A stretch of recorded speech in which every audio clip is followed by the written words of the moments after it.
Half-Life, un shooter eterno en el tiempo con permiso de pocos otros como Doom, que se hace cada año más fuerte gracias a los mods y al talento de la comunidad. Valve finalmente ha querido dar un ligero golpe en la mesa y demostrar que aún aprecia y recuerda con nostalgia la franquicia con la que empezó todo y le ayudó a catapultarse a la fama.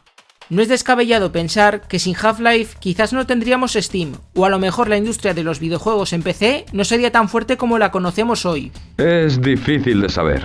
Pues bien, Valve, sin ir más lejos, ha decidido celebrar el 25 aniversario de esta saga, con una actualización que a lo largo de los días pasados se podía seguir con cierto misterio y sin tener muy claro el contenido de lo que llevaría, en la página de SteamDB. Éramos muchos los que nos llegábamos a preguntar qué tendría esta actualización, o incluso no llegábamos a asimilarlo. ¿Valve actualizando el primer Half-Life? ¿En qué universo paralelo estoy viviendo ahora mismo? ¡Que alguien me despierte, por favor!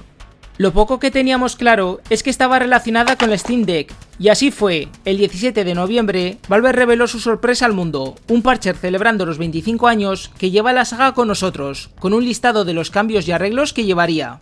Exacto, Barney, hoy es un día memorable. En este vídeo voy a enumerar las cosas más notables que trae esta actualización, así como ciertas comparativas visuales, ya que Valve ha tocado ciertos comandos que antes no funcionaban, o las físicas de las granadas o las cajas que ahora están arregladas. Por cierto, seguramente ya lo sabréis, pero no olvidéis echar un vistazo al documental que ha realizado Valve sobre Half-Life. Pillad palomitas, porque dura una hora. Pero es muy interesante ver a todos los desarrolladores y extrabajadores reunidos hablando sobre cómo empezó todo, qué contenido se mantuvo y qué se desechó, con figuras tan importantes como Gabe Newell, Marley Lowe o Dario Casali, entre otros. En su conjunto, Valve nos deja una actualización muy similar a la versión One. Aquellos que crecieron jugando a Half-Life allá por el año 1999 o 2000 seguro que habrán recibido una ducha de nostalgia al ver cómo se encuentra el juego ahora. El título no solo se inicia con la vieja intro, sino que nos deja en el menú de hace más de 20 años, cuando no existía siquiera Steam. Sé que habría sido mucho pedir, pero no hubiese importado ver la intro de Sierra y su logo para mayor impacto nostálgico. Una pena que Sierra pasó en 1999 por varios recortes y reorganización del personal, y más tarde fue absorbida por Activision, pero eso ya es historia para otro día. Volviendo al menú, la configuración de las opciones está ligeramente cambiada, pero siendo fácilmente reconocible al movernos por ella. Una de las muchas novedades es que podemos quitar el filtrado de texturas, algo que os recomiendo encarecidamente que hagáis. Lo digo porque las diferencias entre tenerlo activado o no son muy notables. Hay gente que le gusta y es respetable, pero en mi opinión, donde se vean esos pixelitos tan nítidos en las texturas y modelos, que se quite del medio cualquier técnica de suavizado gráfico, sinceramente. Así que por mi parte, es una opción que agradezco enormemente que haya venido para quedarse, ya que Half-Life se jugaba hace más de 2 décadas de esta forma, siendo una experiencia más pixelada. La pestaña del contenido actualmente está bugueada si tenemos Half-Life en español, y Valve es consciente del problema, pero si lo jugamos en inglés la veremos correctamente y podremos intercambiar los modelos originales y los de alta resolución. Si sois puristas de la saga, os recomiendo quedaros con los modelos originales, pero hay cada uno su preferencia. Algo digno de mención es que han incorporado la demo Uplink. Se acabó el tener que bajar la demo DB para jugarla. La tenéis para seleccionar siempre que queráis antes de iniciar la campaña original. Si estáis interesados en saber más de Uplink, os he dejado un enlace al final de este vídeo donde hablo a fondo sobre la demo. Es básicamente un recopilatorio de la esencia de Half-Life resumida en 15 minutos, con niveles completamente nuevos. Un cambio casi inapreciable para la mayoría de jugadores es que han arreglado el comando Overbright. No estoy muy seguro de si lo sé explicar bien, pero digamos que con los años, Valve se cargó el brillo que generaban ciertas superficies y texturas, que estaban por defecto en modo software. Dicho de otra forma, hemos estado más de 20 años jugando a Half-Life en Steam con una iluminación bugueada, que se veía mucho mejor en la versión One, pero eso ya es pasado porque Valve finalmente lo ha arreglado. Los movimientos de Gordon sujetando las armas también ha sido cambiado, y tiene un ligero meneo en la cabeza al girarnos con el ratón. No es muy exagerado y en mi opinión siento que queda bien. Por otra parte, hay buenas noticias para los desarrolladores de mods. Valve ha llevado el motor Gold Source más allá del límite que estableció hace años, pudiendo poner más entidades a la vez en los mapas, pero si no sois modders, realmente no hay mucho de esta lista que os va a interesar. Algo destacable es que la entidad vehículo de Counter-Strike 1.6 regresa tras varios años a Half-Life. En otras palabras, los modders también pueden incorporar vehículos a sus proyectos, aunque la función es un tanto primitiva, y no esperéis algo a la altura del Jeep de Half-Life 2. La interfaz del jugador también ha sido mejorada y se adapta a tamaños de pantalla con mayor resolución. Ya podemos despedirnos de dejarnos la vista en ver la munición o la vida que nos queda. Ahora las cifras se ajustan y se agrandan a nuestro monitor. Alguien me ha vuelto a esconder las gafas. Mencioné antes el tema de las físicas. Resulta que ahora las granadas se sienten más ligeras al lanzarlas y llegan más lejos, haciéndolas algo más útiles. De nuevo, os paso una comparativa.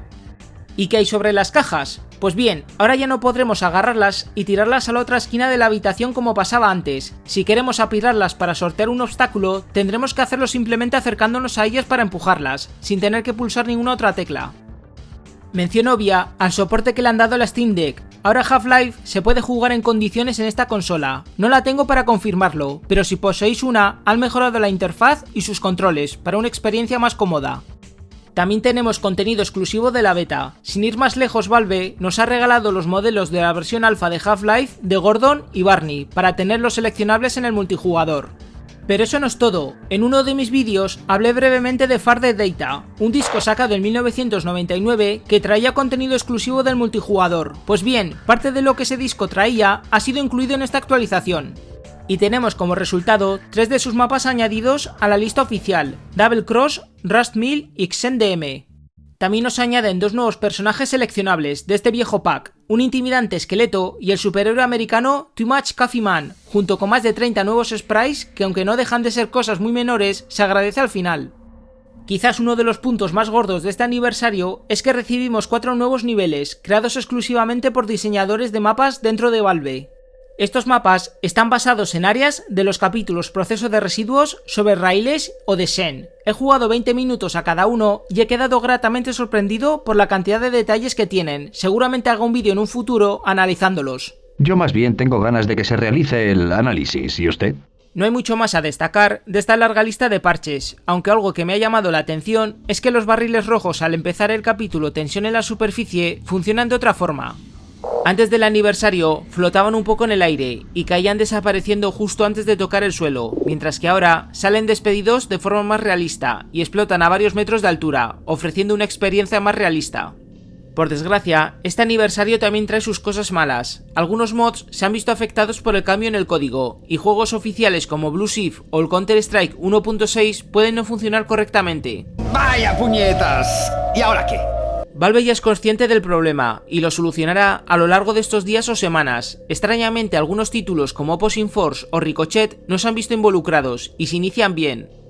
Una cosa que he querido comprobar es si habían arreglado la desincronización entre el científico y uno de los tentáculos del capítulo Foso Explosivo, y cuál ha sido mi sorpresa que finalmente lo han corregido tras más de una década. ¡Increíble!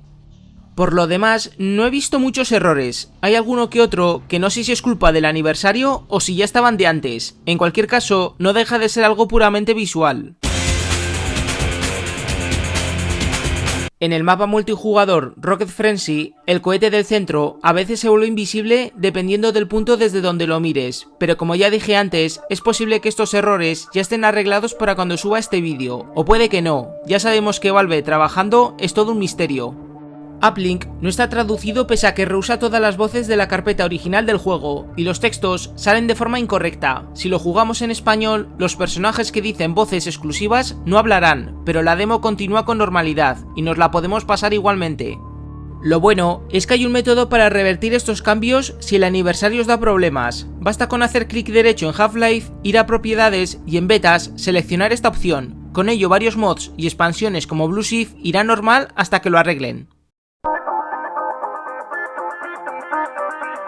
En conclusión, nos encontramos con una actualización fresca en contenido que trae de vuelta Uplink, una minúscula parte de la versión alfa y del disco Farther Data, varios errores corregidos y nuevos mapas para el multijugador.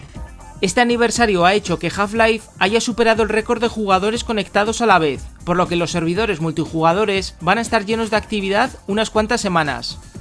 Así que aprovechad si queréis meteros de cabeza en mapas con más de 15 personas a la vez. Puede que tardemos en volver a ver algo así de nuevo. Por cierto, Valve ha lanzado un comunicado sobre esta actualización, mencionando que para ellos esta es la versión definitiva para jugar Half-Life, ocultando de la tienda de Steam la versión Source. Aunque aún se puede encontrar el enlace y seguir comprándolo, pero vamos, no os lo recomiendo salvo por el contenido extra que os da para Garry's Mod. Si antes Half-Life Source estaba muertísimo, Valve se ha asegurado de enterrarlo aún más en el suelo. Y poco más me queda por decir. Hay gente a raíz de esto que ha empezado a teorizar si Valve se trae algo entre manos de cara al futuro, como una forma de recordar al mundo que Half-Life sigue vivo y que cualquier día nos puede caer una bombita aún más gorda como noticia. Podría ser dentro de un mes como dentro de 2 años, dudo que sea algo en plan Half-Life 3, pero quizás un proyecto oficial distinto como el supuesto Citadel o Neon Prime, el tiempo lo dirá. Mi más sincero agradecimiento a los siguientes miembros del canal por su apoyo y como siempre, gracias por ver, espero que hayáis disfrutado de este análisis y nos vemos en el siguiente vídeo, gente. Hasta la próxima.